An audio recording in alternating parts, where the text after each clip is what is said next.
Welcome to the Ages of Rock podcast with your hosts Bill Algie, Dennis Talbot, and Alan Tate. We are three guys who have one thing in common, a love of rock and roll. Our goal is to talk about all things rock. We hope you find this show intriguing, funny, and occasionally highly opinionated. Enjoy!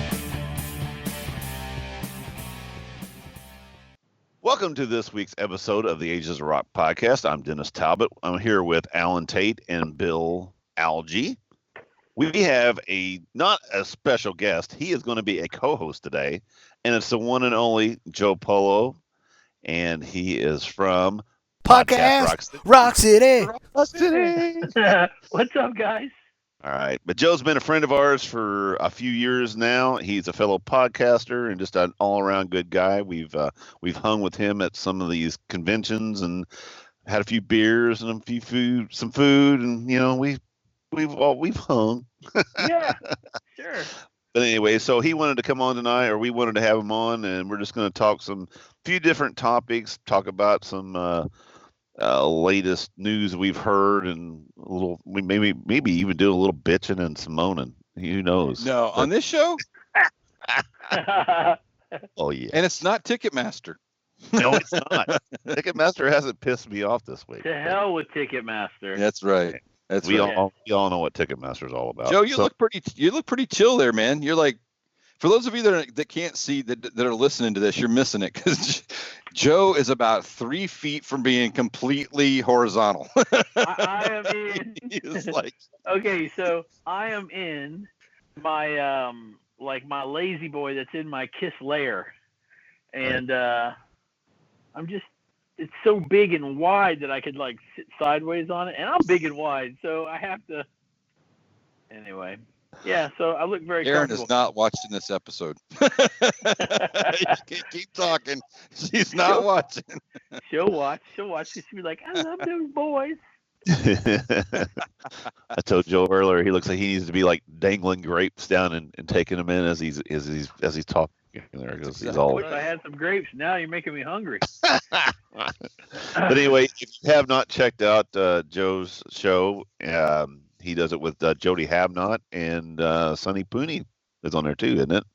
Yep. Every week. So then they do. What day does your show come out? The new one. Every Monday when we get around to it. But then you also do a live one too, also on Wednesday nights or? Yeah, Wednesday nights. I started so years and years ago. I said, man, doing podcasting is fun, but I bet it would be awesome to do a live radio show. So I found this program called Mixlr, Mixlr, I think is what it was, and basically you sign up and they give you your own online radio station. So I went ahead and I signed up and I started doing radio, and I was playing music, and somebody finally sent me a letter and said, you probably shouldn't be playing music. It was all Kiss. Right. So then I looked into getting a license so I could play music, and then when I found out that you can only do certain amount of songs, it was, you know how you guys know how it works. It's like a big scam. The very first radio station that I ran, I called it Ace Frehley Radio, and it was nothing but the 78 solo album, Ace's songs on Kiss, and, the Frehley's Comet stuff. Live 365 shut me down like in 2 days. Really? Yeah. And that's when I switched it over to the Here's to the 80 format. Yeah, so basically I talked to the people that sell the licenses, and they said, just call a radio station. They've got plenty of space. And then one of our listeners had a radio station, and they said, we'd love to have you guys on. So I did it for about 2 years, and now Brent does it with D-Rock and Sonny, and I kind of passed it on so I just do so much. I never stop. So exactly. Well, awesome. Well, so what have we heard this week? What's the big news this week? Anybody heard any good news going on? Or well, today I did see that somebody posted. Apparently, Paul Stanley's supposed to be doing some signings. For the book? His book, and Really? somebody posted a letter that said he wasn't able to do it.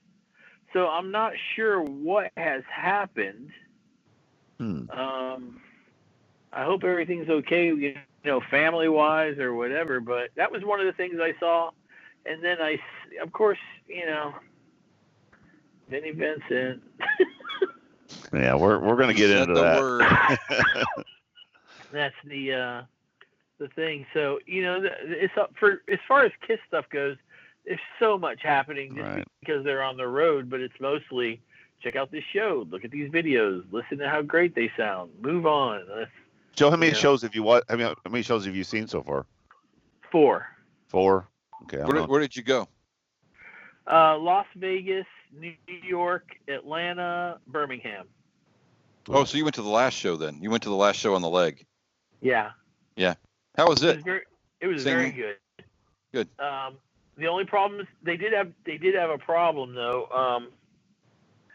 The cherry pickers swung around but didn't get all the way to the stage, so Gene and Tommy couldn't get on them. Oh. So, and then so they swung back around. It was messed up too because Karen and I brought her brother's girlfriend, who's a huge Gene Simmons fan, right? And while we're sitting there, the cherry picker's like right above us.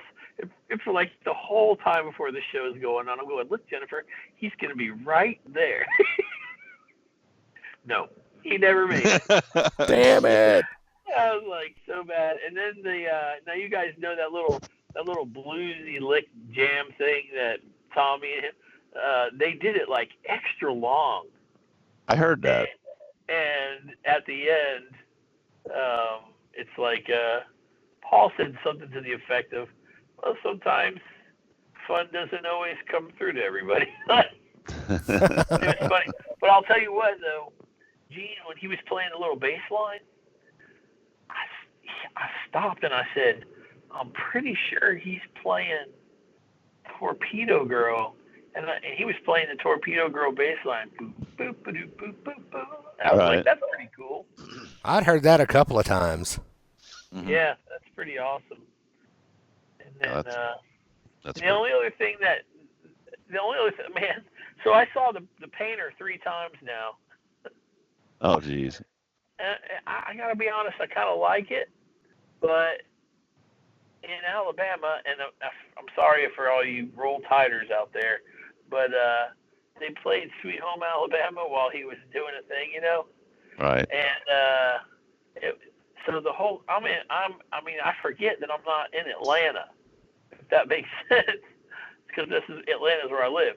So the Sweet Home Alabama's playing, and so the chorus comes out, Sweet Home Alabama, and the whole frickin' place goes, Roll Tide, roll. And I literally had vomit come right up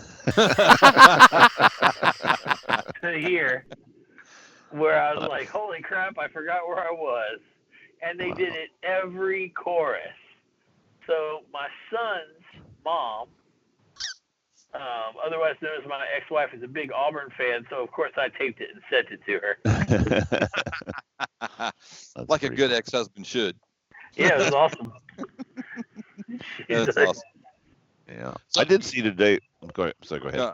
I saw the show in Jacksonville, which was the night before the Birmingham show, and the cherry pickers worked there. They had no issues. So, well, that's awesome. I think they've worked every show. That's kind of weird that they waited to the last show of the leg to finally break down, because you know that show is an extremely technical show with all those, how much stuff's going on and everything, and really there's not been. That's the only time that I've heard that something's really messed up royally, you know. Right. Yeah. I've been thoroughly pleased and enjoyed every show. I can honestly say that Vegas was amazing because it was the first show I got to see. New York, being in Madison Square Garden, was epic, but Atlanta, the crowd blew them all away. Right. Just like the crowd was there to, and I would have been. I really didn't want it to be that way. I really wanted it to be Madison Square Garden was off Right. the chain, and it was, but I just can't. Wow, that's pretty cool. That's Yeah. awesome. Yeah, I did see. I missed the New York show by 3 days. Yeah, I was there How many 3 times days have later. We heard that Pissed me off. before. Dang. That's a well-known fact in the Bill world. Oh well. Yeah. I did don't see know though, if I'm gonna go. Joey Kramer. Did you see that about Aerosmith today or last night? No. They're starting their, the Aerosmith started their residency out in Vegas, and I think they were on their 8th show. And Joey Kramer didn't play last night. The drummer, they had his tech playing, and there's some ramblings on that maybe him and Tyler got into it the night before on stage about something. Was the tech's name Ed Cannon? I was just getting ready to say that. I was No, waiting for they him to actually stop. Damn. They mentioned his name, but I wasn't for sure. I don't know who. I know it's not Ed though, but because they've had some squabbles before because of course Tyler being a drummer, he's kind of like what Dave Grohl is with his drummers before with the older Sure. drummers where he was. He basically wanted, you're going to play it this way because I'm a drummer and I know better. And they say that Tyler does that to Joey quite a bit. I guess somehow they got into it. Buddy of mine went and seen the first show. Actually, he take that back. It was the second show of this run, and he just got back from Vegas and said it was not really. The sound wasn't really clear, so they were having a lot of sound issues. And I'm like going, they got that. It's in a situation where it's in the same room every night. It's a residency. Yeah. They worked on that shit for a week beforehand to get it down. Why are you having fucking sound issues? That don't make any sense. Something's weird on that. But anyway. Well, that whole thing's been kind of marred with speculation about can Steve Perry still play? Steve Perry, I didn't mean Joe Perry. Steve Perry, shoot that dog! Can Steve Perry still sing? Well, Steve Perry can't play worth a shit, No. but anyway, he can sing. If you're a Joe musician Perry and your Joe last Perry name is still play. Perry, you're out of here. Yeah. Yeah. Can Joe Perry still play? I mean, there's been a lot of speculation about that, and there's been a lot of speculation. I've read a couple things about, just Steven Tyler's just attitude and kind of stuff. So you're reading stuff you don't know, but I read more stuff really about that being some kind of an issue of some type. So the fact that there was some issue like that you're describing doesn't surprise me a whole lot. Their next show is supposedly Friday night, so we'll see if Joey's back on the kit or if they got got a replacement there. Who knows? So it's just kind of crazy. But speaking of Steve Perry, though, I mentioned that. Have you guys watched the big interview? You guys ever seen the big interview with Dan Rather? So I watched last night was the Paul Stanley interview, and I have a streaming version of Access TV, but it's a day or two late, so I won't get to watch that for a couple of days. But I did watch the Steve Perry one a couple of days ago. Right. That was, I think, last week or 2 weeks ago or whatever. It was really good. And I didn't realize either. Dan Rather is like 89 years old or something. He's old. He is like older than dirt. And but it was a really good interview, and he really asked him some pretty tough questions. And the only one I've ever seen with the Dan Rather is the Gene Simmons one that came out that's on YouTube year. now, so I'm going to watch that. It's on YouTube, so they'll all hit YouTube at some point. Yeah, but and I haven't seen the Paul Stanley one. Somebody had posted was live streaming the Paul Stanley one on Kiss Army, and I on Facebook, and I watched a little bit of it, but person was doing it holding it, and so it was jumping around a little bit, and I was afraid I was going to throw up. So from the motion, I didn't get to see it myself because I don't have Access TV, so I cut the cable a while ago, and I have a PS View. I have PS View, but they don't have Access TV in it, so I have to figure out a way to see it because I have a feeling it's going to come up on my show this weekend. Yeah, it'll Probably. I'm sure it'll be posted on YouTube. Somebody's already probably got it recorded and stuck up there. I haven't had a chance to go look for it yet. But if it was kind of like and I've seen excerpts of it, here and there where they showed some previews and stuff, and it looked pretty good. I mean, it's probably typical Paul Stanley interview. I can't imagine there's any kind of big I wouldn't think there's going to be any Revelation stuff coming out of it. earth-shattering information coming out of But it's that. It's still going to be the kinda cool. same. Right. Yeah, and I'm not a huge Dan Rather fan myself, so I'm not really sure if he. God, it's like, how you get an 89-year-old guy to interview Paul Stanley and Steve Perry? It's like, should be a fan. Right. Well, yeah, except for much like what we're going to talk about in a minute, which is the Vinnie Vincent interview. Right. Maybe Dan Rather was safe. He's safe. So, yeah. That's what I was thinking. Actually, the Steve Perry thing. He asked him. He said, you haven't really talked about this, but you've mentioned in other things that you had, at some point in your life you had a violation, and he really pushed him on it a couple times and said, was that a family member? And that was around the age of 10, and so he was really kind of trying to paint this picture. And Steve Perry was, very polite, but was just not going there. He just said, that was something that happened. I was around the age of 10, and it wasn't a direct family member, and that's really all I got to say. And it was pretty cut and dry. Wow. There wasn't a lot of stuff with I didn't know anything about that. He did say he has a daughter and he has grandkids, and I've never have. Steve Perry's one of those guys that when he walked away, he like walked away. It was like kind of Vinnie Vincent kind of. The difference being Steve Perry could afford to walk away. Vinnie Vincent really couldn't. Right, exactly. And Vinnie Vincent can't afford to be the jackass he's being now. So, but that's somebody. If you want to talk about somebody like that, look at Johnny Carson. Johnny Carson left the Tonight Show and never did another thing afterwards. And David Letterman, for that fact. Look at him. Well, David Letterman has a Netflix show. He has a regular Netflix show. Oh yeah. Oh, I didn't know. He's had it for a couple of years. Yeah. I'm going to say, but there for a while after he quit, he grew that long beard, and he was actually showing up here. He was showing up here in Indiana. He was up at Milltown taking a canoe trip. And they were like pictures of people like going, look at the David Letterman, But for a guy who's on TV every night like that, though, that's kind of odd. That's just a different whole thing. So I know it's getting me all stuck. I guess eventually you just want to be out of the picture for a little while.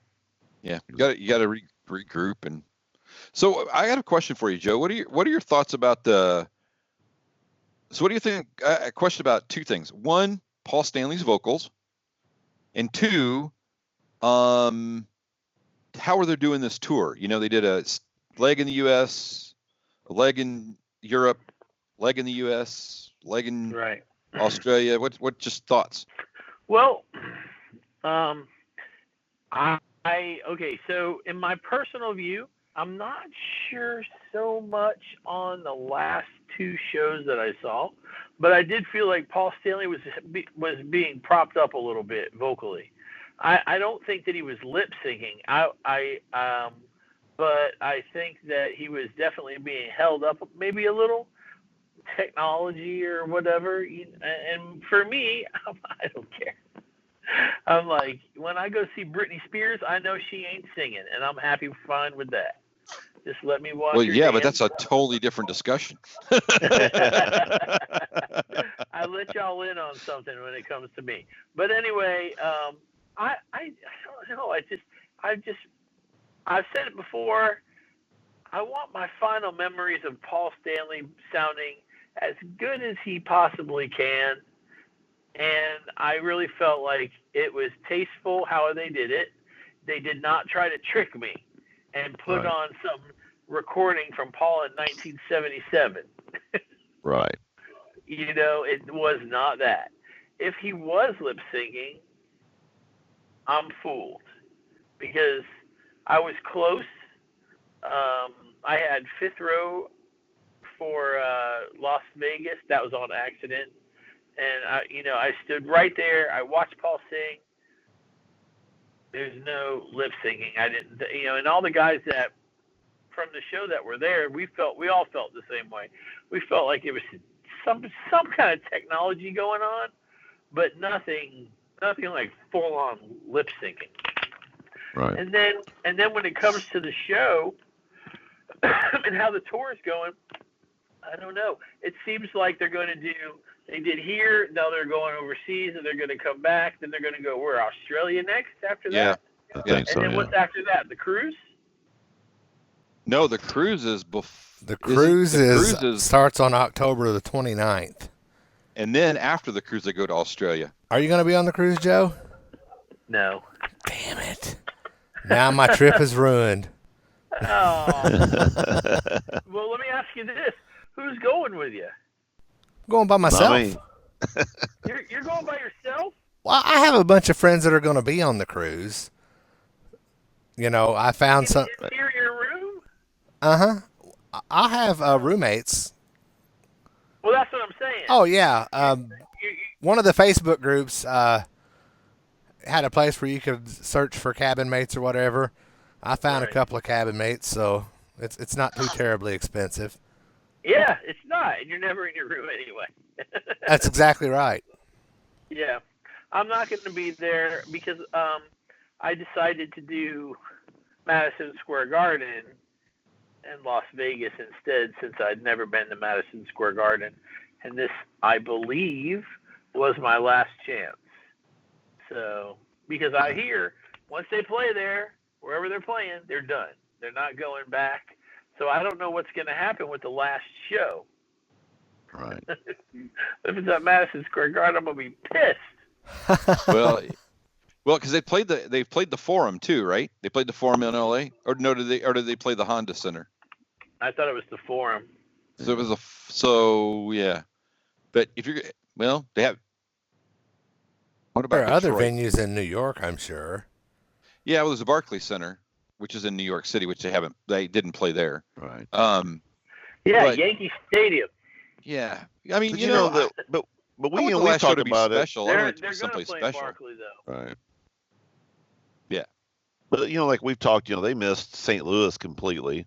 There's so many towns that they, of course they haven't I hit want to be Evansville Yankee Stadium. since for a long time. So they'll be hitting some other places coming back through. Wonder when they're going to announce that next. Yeah. The newer dates. I wonder how long it'll be before they start announcing those dates. Because they know where they'll be, but be interesting. Yeah, all I know is I'm super happy that they sold out the majority of them. You know, I'm really they seem happy on stage. Paul's interactions with Gene have made it at least, because you hear rumors about them not getting along or whatever, but I can't tell. They look like they're having fun. Yeah, unlike other bands, like when you go see Motley Crue, those guys do not get along. Right. There is no interaction. It is. Yeah, I agree with you. I've not seen that either. I think that it looks. I've been to two shows. Yeah, 2 shows so far. And both shows I saw, it was great. And I have tickets for another show in Indianapolis yet. So yeah, we're going to Yeah, see we're all that, going so. to the Indy I'm show. excited I'm coming up there, so I'm excited. Woo! yeah, cool. You're We'll coming up see ya. to the It's coming to the Indy Expo. Expo. Yeah. Are you the doing? Expo. Are you having a table, or are you just going to be cruising? Yes, sir. I will have a table. Okay. I think right now it's just Sonny and I, but I am excited. I hung out with you guys there last year. Yeah, we're not going to be there this year, unfortunately. I may come up for one day, but I'm not. Yeah, we're not doing a. I just didn't see enough draw to spin, but it's okay. I mean, I hope that people come. I'm glad you're going, man. I'm glad you're going to represent. That's awesome. Yeah, I'm gonna. One of the things I'm gonna be 49 this year. When I tell people this story, they're like, "For real?" But I've never gotten in a car and driven anywhere by myself.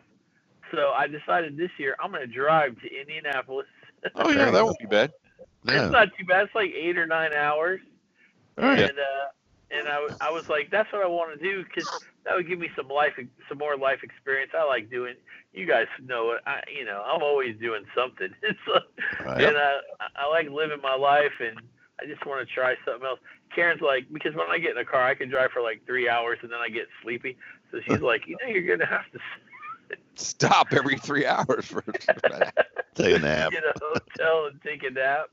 Well, if you time it right, you'll be coming right by my house. You can. I mean, I live right off the highway, like 3 miles. So. Well, Dang Easy it! That's peasy. what I'm gonna have to do. Yeah, There you go. but then it's only an hour to Indy. It's See, like- now I just have to figure out what time to leave to come by your house, pull in for dinner, and then there you go. I'll do it, man. I'll cook you up some dinner. if it's only an hour, then I'll hang out half the night. I'll just stay at your house. You are welcome to stay at my house. No problem. That'll be with that. awesome. Yep. So, Joe, are you guys going to be at the Rockin' Pod also this year? Yes. Good. As a matter of fact, Chris Sinzak just dropped the message over your faces. Really? that That's said- good. Yeah. All right. Table. So I got to find out. Are you guys going to be there? Yep. Yes, we will be there. Absolutely. Good. Friday night through Sunday. Yeah, we're going to stay in. It's a pretty cool hotel. I've actually stayed in a hotel a couple times, and it's really nice. And we're going to come down Friday and stay till leave Sunday morning. So let me tell you what I'm doing while we're there, because one of the reasons why I love your show is because I feel like I could just sit in and BS with you guys. Yep, that's what it's about. But we've been doing the documentary now for a while, and so basically I've decided to end the documentary at the Rockin' Pod. That's And where what you I'm started gonna it, do is- wasn't it? Yes, it was. That sounds like a And- good circle. So what I've decided to do is film a 2-hour feature now. So basically what I'm going to do is have all my friends that are in podcasts, if you guys wouldn't mind, sit down. I'm going to ask you a bunch of questions, probably take about 30 minutes to talk. And then I'm going to splice it all together. So, Podcast Rock City and FAQ, and then you guys, and then Classic Rock Drops, and just bounce around between all of us experts, with a bunch of those other little interviews like you guys did at the last Rockin' Pod. Mhm. And Cool. I think a little 2-hour thing. I've gotten a pretty good review. I don't know if you guys know this, but at the show in Atlanta, there was a film crew walking around interviewing fans. So I'm not sure, but they had nice equipment. But I'm not sure what that's all about, right. But I found it very interesting because they did have like waivers and everything for these people to sign. So They stole your idea. nah, I probably stole theirs, but All right. And for people who listen to our show and don't know what the hell we're talking about, we're just talking about something out of yeah. Joe, why don't you tell them real quick what's your project you've been working on? I wanted to do when they announced that KISS was going to go bye-bye. I wanted to do a documentary celebrating the KISS fan. So I got some cameras together with my girlfriend Karen. We put the idea together, and we've been traveling the country, visiting and meeting KISS fans. And then they tell us their stories, and some of them just are answering, questions, your favorite member, your first record, what's your favorite memory, that kind of thing. And we put them together, and it's called Makeup of an Army, and it's on YouTube on it's PRC Productions. And here we go. There's like 5 episodes so far, and we filmed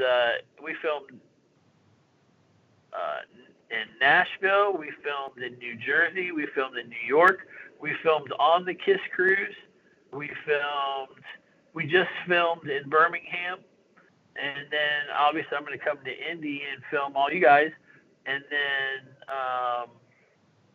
Bill Starkey's going to do an episode. Cool. So Cool. Of course he has to do one. Oh yeah, that's a given. Exactly. Yeah, if I don't have him, then I don't have anything. Awesome. You gotta have the beginning. Well, that's gonna be awesome. Be looking forward to that.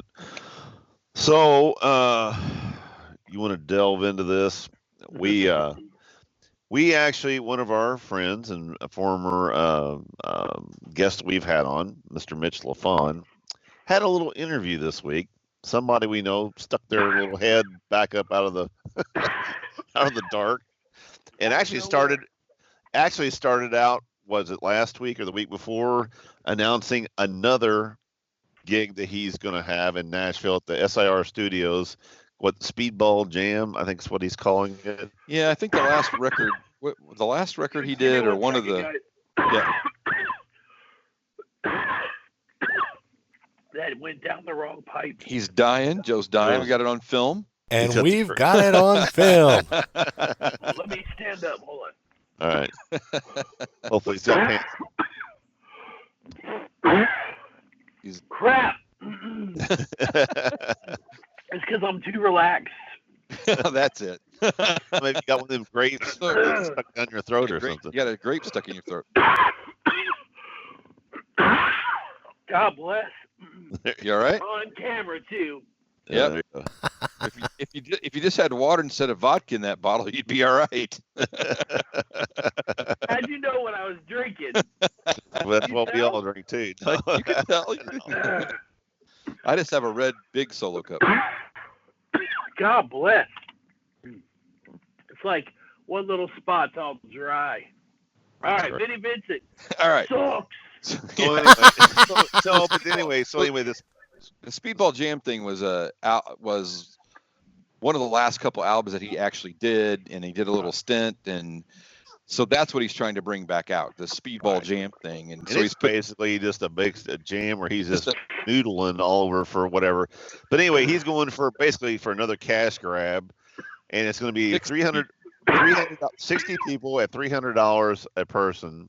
And then if you want to have a guitar part or a guitar sign, it's an extra $500 on top of the $300. But you get a signature. And like I say, it's not going to happen. It won't. There's no way it's going to happen. But anyway, has any tickets been sold? I don't even haven't heard. I don't know. And there's I think you buy them through PayPal, and then your PayPal receipt is your ticket to get into the thing. I don't know. It's so fucked up. But anyway, so Mitch had him on for 2 hours here, and he posted it last week in this interview with Vinnie Vincent. I sit down and listen to the whole thing, and I'm telling you what, Vinnie Vincent is the most delusional person on this fucking planet. In my opinion, and he's either the biggest liar in the world, or he's so fucking mental that he believes all the bullshit that he says. You know what I'm saying? It's just all those stories how Gene talked about how he's the most, self-destructive person in the world. Gene was, I have no doubt in my mind that everything Gene said about him. But anyway, so go from there, guys. Okay, so I did get the Cliff Notes basically, and basically it's, remember how soft-spoken and how thrilled he was to be here a year ago? It's the opposite now. Yeah. It's basically screw anybody that says I'm not going to do this, and screw everybody that says I'm not going to do. I'm just trying to be polite. But, he was whatever you want to say. Fuck the haters, fuck this shit, fuck this stuff, and he was all. Just basically. Just being obnoxiously, and like you said, it's almost like a bipolar person. It's just where the soft-spokenness is gone, and of course, none of this shit's his fault. Never has been his fault. Everybody's been treating him like an ass. Gene treated him so bad at his vault experience. Now, I was there. I saw the whole fucking thing. And I was 20 feet away. Was he ever in? I got a question for you before you go too much. Did he come out, come out of the car into the venue and sit in a seat in the front, or did he go back and he was announced and he came out on the stage? As I'm trying to remember how that happened. And I asked that because Vinnie acted in the video in that interview like he was treated poorly. But I couldn't figure out where, because I've seen the video of him being there, and he wasn't really treated poorly. Gene was on stage already. He was late showing up. Okay, so Vinnie Vincent late? No. Vinnie Vincent? He got there late. Gene was already on stage doing his shtick. He was actually already halfway through his storytelling thing that he does with that. And I think at the point he was showing the vault, Vinny came in with his so-called manager, handler, lawyer, whatever the fuck you want to call him. They came in a little bit into that. That's when he come up on stage. And then, of course, he gave him a guitar, and he acted like he never touched a guitar in his fucking life. And then, of course, it wasn't tuned right. So Gene handed him his. It was just a big fucking mess. Then they talked, but it was like he was all giddy and all this bullshit. But the whole point was, he was talking about how he went to this thing and how he pulled over. He didn't know if when I was outside with my vault, putting it in the car and moving it around when Vinny left that day. Vinny went and sat in his lawyer drove him to that fucking thing. He sat in the passenger side of that car. He did not even drive. He was driven to that fucking thing. So I don't know where he gets all this bullshit. But like I said, he got up on stage with Gene. Gene had already been up there for an hour and a half, and Gene had already talked about before Vinny got there how, okay, we're showing you the vault here.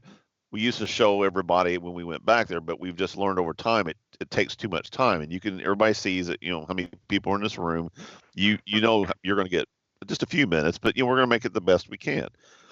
So then when Vinny gets there, they talk for a little bit. They talk about writing some songs, and it was really cool. And then finally, Gene's like, "Well, you know what, Vinny, I've got to go get this started. You're do what you need to do here and talk." And Vinny's like, "Oh, well, I really thought, Gene, we were gonna play for a little bit." So Gene stayed for a little bit longer and kept fucking around, but they never did play anything. They just kept fucking noodling and doing it because Vinny wouldn't play anything. So finally, Gene's like going, well, I got to get up. I said, I really got to get started on this, Vinny. I said, thank you so much for coming. Blah.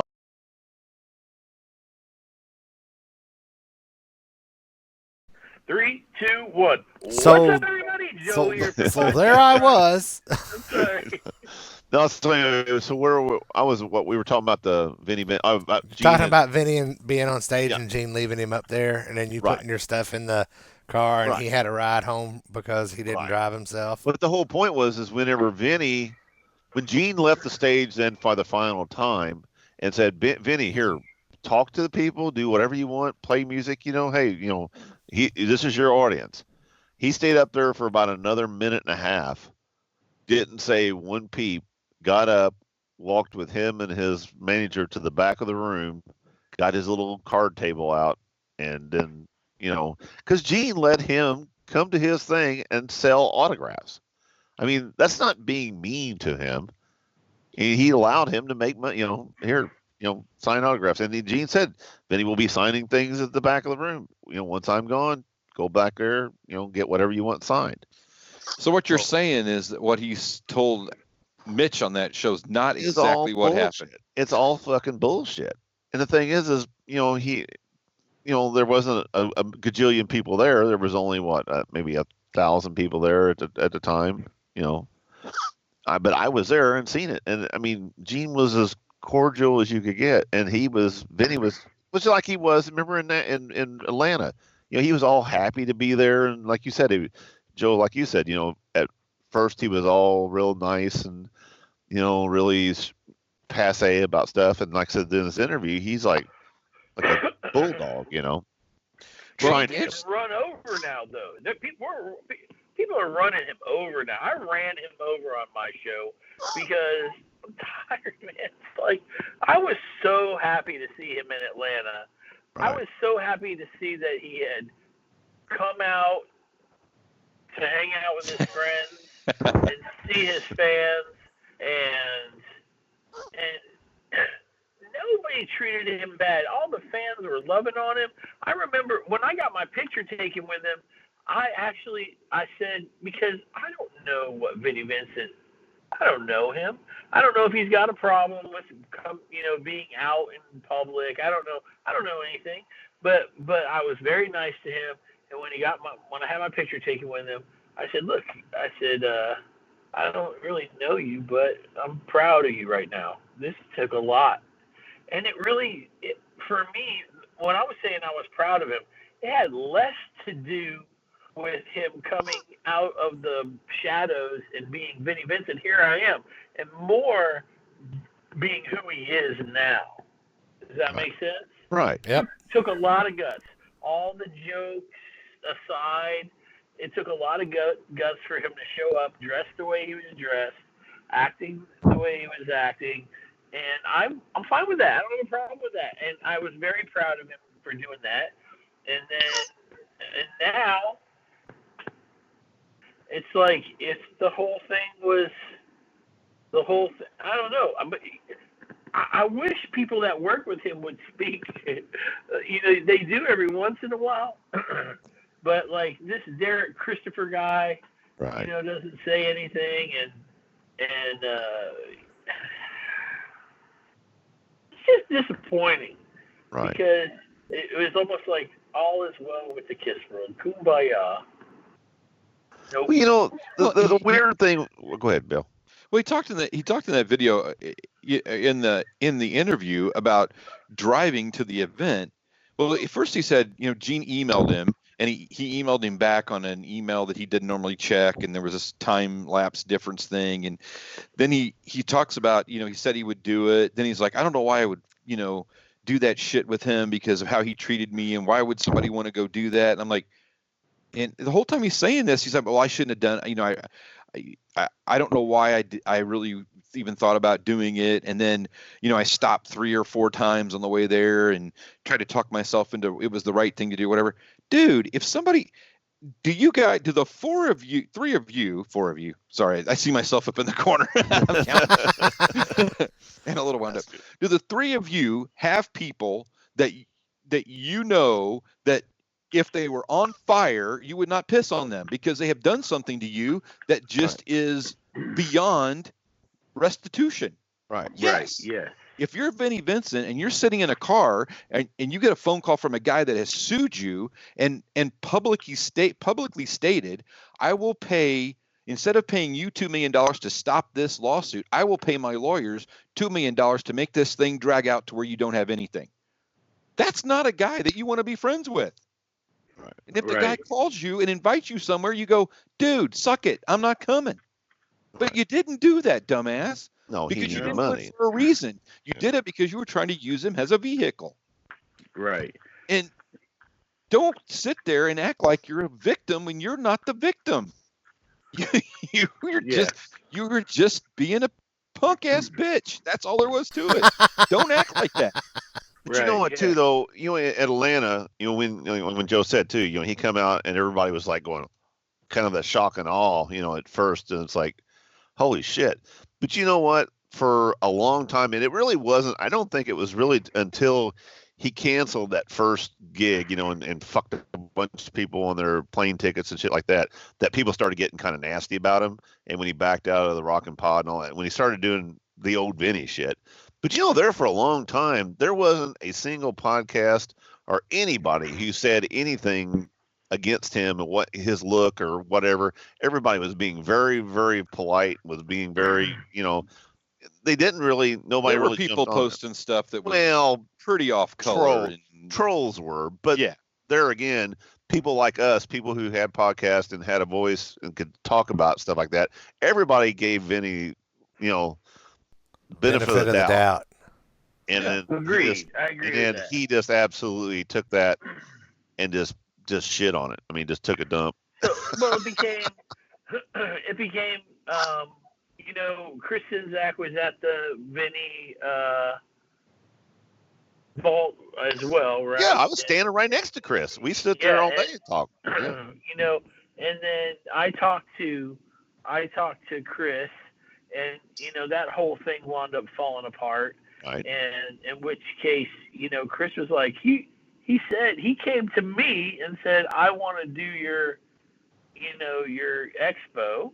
He wanted a certain amount of money. I don't know what he wanted, but once that all went to hell, the way it did, I just remember thinking, all right, now it's really on. Now we're really getting the really real Vinny. And then I come to find out that we had Bobby Rock on our show, and then so we interviewed Bobby Rock. He had his new book out, right?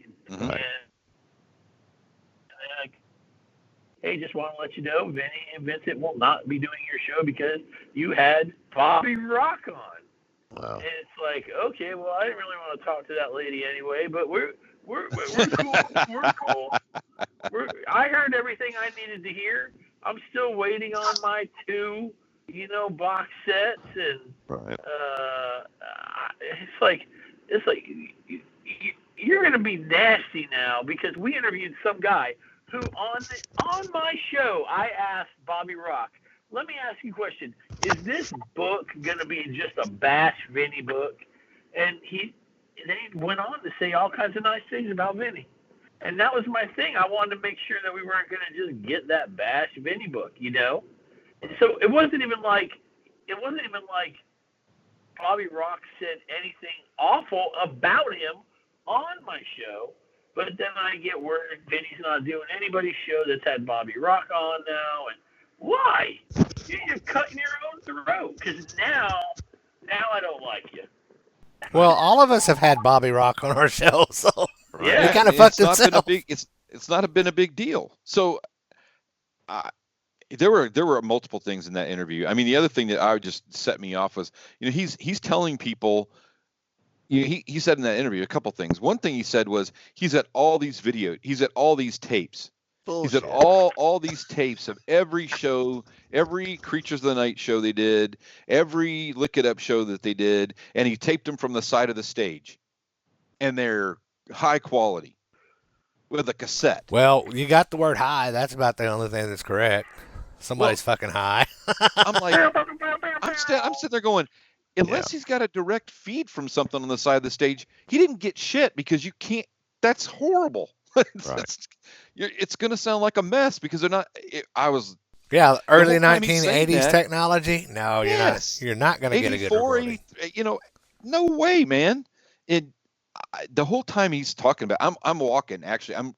Because we were doing this show, so I'm prepping and I'm listening to the thing, and because I listened to the first 15 minutes about vomited, so I turned it off because I couldn't take it anymore. Because the first 15 minutes was him pontificating about this bullshit stuff that I believe wasn't truthful, so I just couldn't do it. But then when we were going to do this, I thought I'll listen to the rest of it, and I mean, he is just so full of shit. I mean, yeah, it is. Unless, and I don't believe within 1 inch of my body that he is absolutely telling 100% of the truth. There's no way. It's no not possible. Fucking way. No. It's not What possible. you're saying is you can smell a lie like a fart in a car, and you were in a car, and you smelled a fart. Yeah. Man, I'm telling you, I can tell Joe's from the South. it was. I mean, Yeah, it's true. I mean, it like I said, just the stuff from the stuff from the vault. I was there. I saw the whole fucking thing. I didn't see that. Sorry. But why would you go? Why would you even go? Why would you even say yes? Money. Why would you get in the Gene car? paid him, gave him a vault, gave him the opportunity to make some money, and he fucking jumped on it. And that's in his neighborhood. I mean, he didn't have to drive. And now he's the victim. Yeah, but he's a victim. Because now he's a victim. And I can't remember every last thing that he said in Atlanta, but wasn't it like I found this old email and it was from Gene? And it was like, but Gene, you're my brother. You're my brother, Gene. Yeah. Or we're family or some shit like that. And I apologize. I don't mean to put words into his mouth. Because just because I don't like him doesn't mean I want to lie about him. That's not true. Well, the shit in Atlanta was scripted. It was so scripted it wasn't even funny because I remember that second day. Well, we saw on the second day. There was that earlier. People got to see him that day before. VIP thing. Okay. That was when he did the whole. I'm not joking. This is the best thing in the whole world. There's like 100 people in there, and the guy asked him, "What about the box set?" And he goes, "I'm working on the box set, and not only are you going to get one, you're going to get two." And the whole crowd went, "Huh?" Like in unison, almost like, "Why? Just give me one, man. Just one. That would be great." And well, because the funny thing was when we were there the second night, then whenever he did it for everybody, everybody's just sitting there, waiting to hear Vinnie talk, and we were all listening to him. And I walk outside and I seen Julian. And I know he's a big Vinnie fan. Julian was out in the hallway fucking around doing some shit. And I go up to Julian. I said, "Why don't you in here listen to this?" Because I was going to take a piss. He goes, "Why? He's saying the same shit he said last night." Said it's exactly verbatim, word for word. He's just like it is.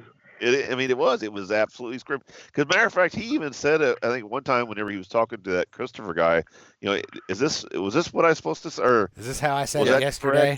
Yeah. What I said right from yesterday. And then, oh God, look. Here's the thing, though. we had a great time at that. I'm not going to lie. As We had a great time. As shitty as it was run, we had a great time. However, once months go by, and look, it took him exactly 1 year to bury himself right back. Yep. It's like, how? If you can't play, Vinny, just say I can't play. Right. You want to know something? I'm not going to hold it against you. No. That's fine. You've been mowing lawns or something or whatever you've been doing over the past 20 years to keep yourself jacking around above water, or whatever you've been doing. But if you say, I haven't picked up a guitar in 20 years, I'm not going to go, how terrible of you. I'm going to go, oh, okay. No, but he's been practicing 8 hours a day every day. Fuck me. He said in the interview go ahead, Joe. There was a guy here in Atlanta at this thing called Days of the Dead, right? Oh, yeah. Yep. I went to go and meet Chris Jericho at it, and I was super excited. And I walked by, and this guy,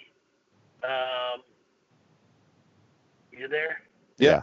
Okay, my phone just flipped out. This guy, he saw my shirt, and he was like, oh, you're a KISS fan? He goes, let me tell you what happened. And he told me that he sat in a hotel room at some horror convention up north in the room with Vinnie Vincent and watched him play for 8 hours. And he goes, the stuff he was playing was like shredding. And I didn't want to look at the guy and go, you are a liar. I didn't do that because he believed he was telling me the truth, so maybe he was telling me the truth. However, we went and saw him play in Miami, and he couldn't play. Right. He couldn't play. He only had to, it's like, okay, I'm a guitar teacher. That's what I do. If I walk on a stage with any band, and they tell me the key to the song that I'm playing in, I can go ahead and shred. I can go ahead and solo. That's all he had to do. He would have shut everybody up with 35 seconds. Right. Some kind of. Yep. And he didn't do any of it. Why? 2 reasons. And one of them has got to be true. A, he can't, or B, he didn't want to. Right. It's like, I'm sorry, but I get on stage, I want to show my ass. So if you know what, and that's not a lead guitar player I've ever seen that when they get the chance they want to show their ass. Anybody who's a shredder like him and a showboat like Vinny has always been, the first thing he do when you grab a guitar and you get up on stage, the first thing you do, Joe, am I right, correct? You turn your amp on, you turn your volume up, and you play your coolest lick you can play just real fast. Just kind of let it go. Mm-hmm. He didn't even he didn't play a note, dude. He did it. He played some chords. Yeah. Looked at the camera where people were taping, and he did this Vinny thing, and you could see Vinny, man, right there with that fake Vinnie Vincent makeup on and that old lady face, and it was amazing. But there was Vinny, right? And then like at the end of the song, I saw him grab his, like he was gonna do something, and then he didn't. But when we interviewed Todd Halworth, he told me Vinny walked in, his guitars weren't in cases, and he didn't have guitar straps. What? Well, he practiced so much at home, he forgot it. He just. Well, he said in that interview with Mitch LaFon that the guitar and the love for the guitar is what has got him through all this, and he plays all the time for therapy. And I'm like, what is he playing? I don't play guitar, but if I'm going to get in front of people and say I'm going to shred, I got to figure out how to play the guitar. Oh my God! I mean, and literally, if one person pays one dime to go to that shit show that he's putting on, you deserve everything you get, and you're not going to get jack squat. That thing is supposed to last an hour. He said on that Mitch LaFon interview, it's 60 people are going to pay $300 to see him for an hour. Yeah. What? Yeah. I wouldn't pay $300 to see. I didn't pay $300 to see KISS for an hour and 40 minutes. Right. Yeah. And I'll tell you something else. Let me guess. No cameras allowed. No. Oh no. No nothing allowed. So when he walks up there and just goes, if all he's going to do is just play, no script, just play for an hour, it's like, God bless. I can't stand listening to somebody do that. Basically, he's going to noodle. If he's going to try to do anything, he's going to noodle for an hour. I don't want to listen to somebody pay $300. He's going to tell the story of. He says he's going to tell the story of the Speedball Jam and how this whole thing came about. And he's going to play some parts of it. It's a mess. Oh my God. It's almost like, when we talked about this, the thing to Atlanta was actually to hang out. For me, it was more about hanging out with you guys, right? Hanging out with the podcast guys that we have grown to be friends with, and that to me was a much bigger deal because, whatever. I mean, but that was more fun for me than the whole Vinnie thing because I'm like, I don't really give a shit. I mean, I was at the last show in Evansville, Indiana. I was standing right in front of Paul's mic when Vinnie was shredding, and Paul was standing over there going, cut that shit off, and is looking at the side of the stage doing this, standing there. I mean, I was standing right in front of it. I mean, I can tell you what happened. I saw it too. And that guy is not the guy that showed up in Atlanta that says I can shred. Not the same dude. That's his mom. It's his mom. I don't know if Vinnie's mom's got it going on or not, but not from what I've seen so far. Hey, Joe. He could sell out that whole thing right now with a 20-second video promo thing on his without website. Question. Shred for 20. Vinnie, look at me right here. Shred for 20 seconds or you ain't got shit. Plain and simple. Yeah. And I will go ahead and I will tell you, I was never the guitar player that you were. But if you don't if you really want to sell tickets, if you really, really, really want to sell tickets, you need to show these people 20 seconds. Yeah. 20 seconds is all it takes. You think about 20 seconds for $300 a ticket for 60 people will sell out like that. I snap my fingers and half the world just turned to dust. But still, I'm going to tell you right now, he ain't going to do it. Why? Nope. There's only two explanations. A, you can't, or B, you don't want to. And it's a mistake. Yep. This episode just got called Joe Polo Calls Out Vinnie. Damn straight. I'm not. At whatever time frame this is. And that's fine, but you know what? Here's the truth. I'm the 50th person to do it now. Right. I think you're a 5,000th person. We're actually late to the show because everybody else is flambéed him for us. It's like, come on, Vinnie, come on. Well, my theory about this too is, and we had this discussion before you were coming on, Joe, is my thing about this has been, I don't want to give him any time on our show to promote his shit. But this is not really promoting it. It's just trying to bury him even further. And I'm not trying to bury the guy if he's really got something to prove, but there's nothing to prove, dude. I mean, he's proven he takes money. I will gladly come on here in June after that event's over or whatever the date is, and I will gladly sit here if I see video that he's playing, and I will say, I am completely wrong and I apologize. Yep. Okay, and I feel the same exact way. Okay? But I got $100 bill that says none of us will say that.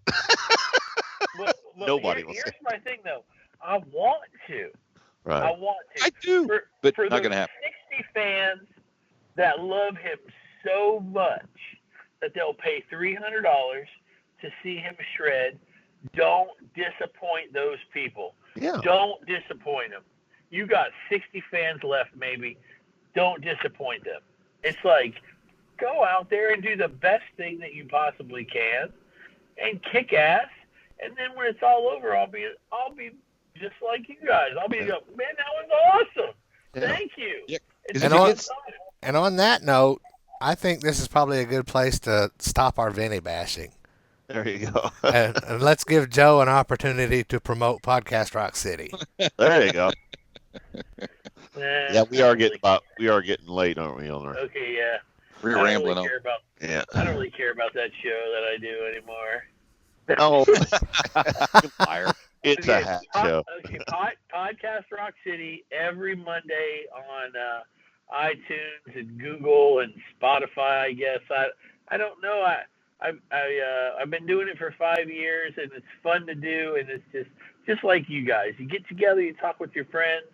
It helps life, go by smoother. I don't know. Alan's a little bit of trouble, I think, but he was. It's therapy for all of us, It's the actually. beard. Yeah, it's good the beard. therapy. We've got about 250 episodes done over 5 years, and we don't. And our shows are all over the place. We do game shows. We do interviews with people that have. We've had Eric Singer on. We've had Bruce Kulick on. Everything that we can do, these guys do. So just check them all out. And the best thing about their show is they don't just talk about Kiss all the freaking time. Been a lot of it lately, though, because it's all that's been going on. That's all that's really going on. Yeah, I understand that. I understand. All right, Joe. Well, thanks for coming on the show. I hope I did okay. I've never been on screen. This is very strange to me. Well, because we're under the wire here, all of the bloopers and everything will be on the coffin and the dropped off. And the coming have back. mercy. That's fine. But we don't edit. but seriously, thanks for coming on the show. And last week I promised that my friend Craig was going to do a review, and we ended up not getting to do it, but I finally got onto it. So here's my interview with my friend Craig Wright about the Nashville KISS show. Peace out, folks. Hey, folks, this is my old high school chum, Craig Wright. How you doing, Craig? Hey, good. How are you? Pretty good. You and I both experienced the Nashville KISS show. Yep. Your experience was a little bit different than mine. A little. Yeah. Tell the audience about your backstage experience at the show. Let's see. I did the ultimate package. I really didn't know what to expect. I've done 2 VIP packages with KISS before, but this is the only one that was the ultimate package. So pretty much we got there at 5 o'clock. I think there was 8 people in that package that paid. So they ushered us straight in at 5 o'clock. We went right to the stage, up the stairs, and Keith LaRue was the concierge who walked us through the stage. And we went right to the stage, and he started taking our pictures with guitars. We started with Paul's purple glass guitar. And then it was kind of weird because 2 of Gene's solo bands was walking with us as well, and I can't remember the 2 guys' names that was with us. Ryan, Jeremy, and Jeremy was one. Philip. Them and their girlfriends were walking with us, and they were trying on the guitars, and it was a surreal experience at first just to step up on the stage and be in that atmosphere. It was kind of weird at first because it looks so grand in the photographs, and when you're there it looks so much smaller. It's kind of odd. Yeah, if you've never been on stage before. Kind of, yeah, to that level you think it's this huge thing, and it really isn't.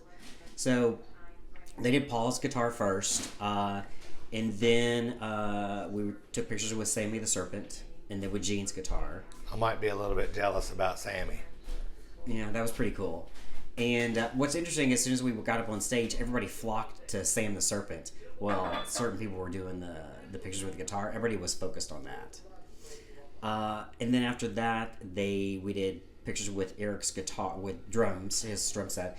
Of course, they told us not to touch anything because it's already been tuned. So they didn't want us to sit down or physically touch anything. So they said pretty much just hold your hands up.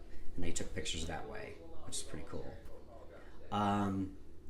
Then we held on to Tommy's guitar.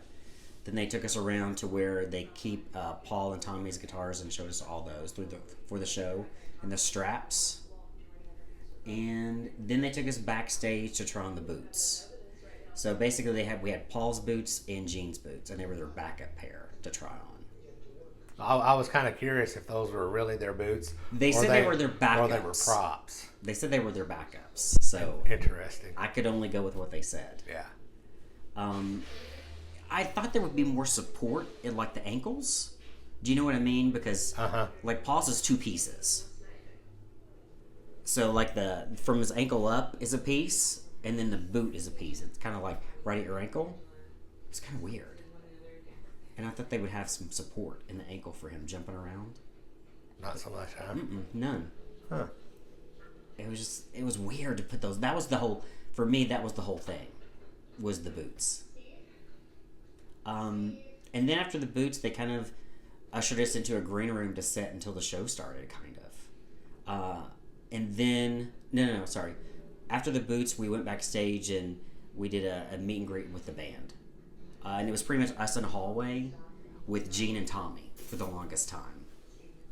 And if you've met Gene a few times, I'm sure, haven't you? Yeah. And he's so easygoing to talk to. We were probably with him for about 15, 20 minutes, him and Tommy. Eric came through a few times, but he was sick. And you could see it in his eyes. He didn't want to hang out, kind of. He just didn't feel good. And then... Well, I noticed during the show that he didn't sound like he felt good. No, he did not feel good. You could see it. He talked to us for a few minutes and took pictures, and he was very polite, but you could tell. Several people came through, their staff, and said, "Are you okay? How are you feeling?" And he's like, he's okay. So, it was interesting. And then we didn't see Paul until right before they started the VIPs for everybody else. And what was funny was we were sitting there and Gene was like, "Where's Elvis? Is Elvis ever going to come out?" And he was referring to Paul. So, and Paul was the one who I wanted to meet the most because I'd never met him before. How much time did you get to spend with Paul? Oh, like 5 minutes, if that. He just basically came through, shook our hands, took selfies, talked to him for a few minutes, and off. And that was it. Doc was right behind him, scooting him out. Where Gene came out and literally sat down on some table and was talking to the 8 of us we'd known him forever. That's the way he was with Bill and I and Fort Wayne. Hugging it. I mean, it was just whatever you got, whatever we wanted, he was cool with. Pictures, whatever. They didn't want us to do any autographs, though. That was the thing. That was the only thing we weren't allowed to do was bring stuff for autographs. Well, that's odd. Yeah. And Tommy was very easy to talk to, too. It was the first time I'd kind of been around him or talked to him before.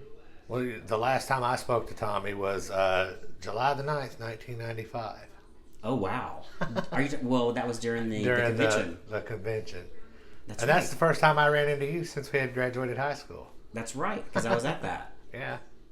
Huh, I forgot about that. Because he was the road manager, wasn't he? That's right, yeah. I mean, for him to be in that role, he has to be a fan becoming the spaceman. I mean... Yeah. Well, he earned his... He earned it. He earned his space boots. he really did, and he gets shit for it. Him and Eric both catch a lot of shit. And Tommy gets us more than Eric does. Yeah, he does. Yeah. Yeah, and he was super cool. And I guess they were based out of Atlanta, and they, how they fly around to shows. So yeah, it was pretty cool. And then we didn't have seats, so there was inside where the first row was. They had between the barricade and the stage. Yeah, we were between the barricade and the stage. They had these little platforms on either side, and we had to pick: do you want to be on Paul's side or Gene's side? Because we couldn't move once we were in there, because it was pretty much between the stage and the photographers there in that row. Yeah. And the camera people, so they didn't want us moving around. So 4 people picked Paul's, 4 people picked Gene's. And what was interesting was when I turned around halfway through the show, Mark Slaughter was behind me. Because he was in, I guess he came in later. I noticed that there were several of the local musicians, if you will. Yeah, backstage there were some guys from Lone Star, a lot of country people I didn't really know, but you could tell they were supposed to be there or something. But it was just surreal. I mean, literally, we were on top of the stage. I could have put my drink right on the stage. Gene would have kicked it off. Well, yeah, I would have done that. I was on Paul's side. Well, Paul would have kicked it off, too. Yeah. It's pretty funny. Did you plan this experience ahead of time, or was it a last-minute decision? Last minute. What made you... Let me ask you this. Had you been pondering it, or was it just impulse? Impulse. Totally impulse. I think that day I started watching YouTube clips, and the more I watched them, the more excited I got. And literally at 11 o'clock that day, I was emailing to upgrade my ticket. And that's how it was. Pretty cool. Yeah. What was your favorite part of the experience? Oh, definitely trying on the boots. That was the coolest part for me. In the majority of the 8 people that were there, that's kind of what they all said, was the boots. To be that close to them. Yeah. Yeah. For me, it would have been Sammy. Yeah, I could see that, yeah. It would either be Sammy or getting hold Gene's bass. Yeah. You know, Gene and Ace are my boys, and Ace isn't there, so. Ace was always my favorite. Yeah. Well, depending on my mood for the day, it's either Ace or Gene. I could see that. Yeah. And finally, have you done this with any other bands? And if so, who are they, and how was the experience different? The only other VIP other than the 2 KISS shows, I did Sonic Boom and the tour with Motley. I did the VIP with KISS. But now when Motley did their last tour, I did the VIP experience with them as well. And it was totally a cattle call. So there was probably maybe 75 people. You waited in a waiting room, you stood in line, it was a picture, and out the door you went. And that's all it was. And Tommy wasn't there, correct? Tommy was not there. But I went to see Nikki Sixx. Nikki, as long as Nikki was there, I was fine. Yeah. That's why I wanted to do it. Well, to a point, Nikki is Motley Crue. Pretty much, yeah. Without Nikki, there wouldn't be a Motley Crue. Right. Yeah. Well, Craig, I appreciate you coming on the show. It was fun. All right, man. Thanks. Bye.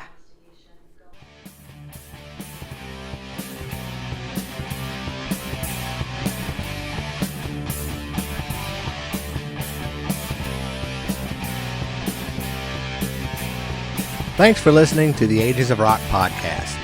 If you haven't done so already, be sure to subscribe to our YouTube channel, like us on Facebook, and most importantly, tell all your friends. Remember, you're never too old to rock. Until the next episode, peace out, folks.